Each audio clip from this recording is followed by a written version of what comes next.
I'm going to show you how to create a Power App using Excel as its data source.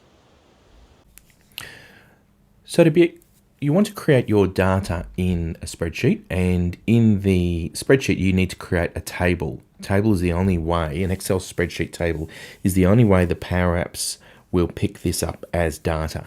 So create your data in columns in a table in the spreadsheet. That spreadsheet then needs to be saved in your OneDrive folder or SharePoint, but it needs the OneDrive again for the location in which you are going to pick up this spreadsheet. Then going to Power Apps, you can go to the home menu here, and you can go to the Excel. This Excel button has a little wizard that'll automatically create your first app, and you can click on that and it goes away and it asks you for a connection to OneDrive.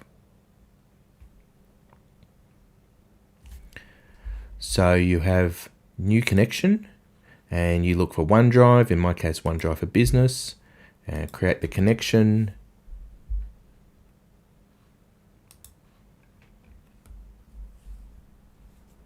Allow access to the connection.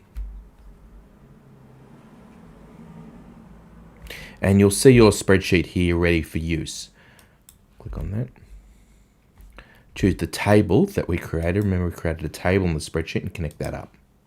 Then it goes away and we'll start to create the app. It takes a couple of minutes. This will bring you into the designer.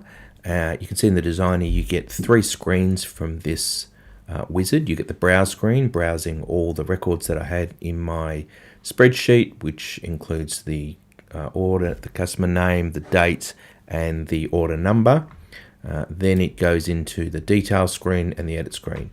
You can play this. I suggest you close your Excel spreadsheet first, because if you try to make edits, it might error.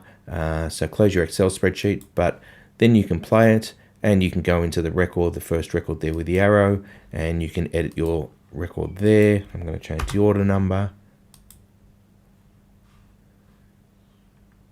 And then that's saved there, and it's actually saved back in the spreadsheet. So when I close this up and I go back to OneDrive, I can open my spreadsheet and I should see that the data has changed to 10. There you go. So the number 1 to 10.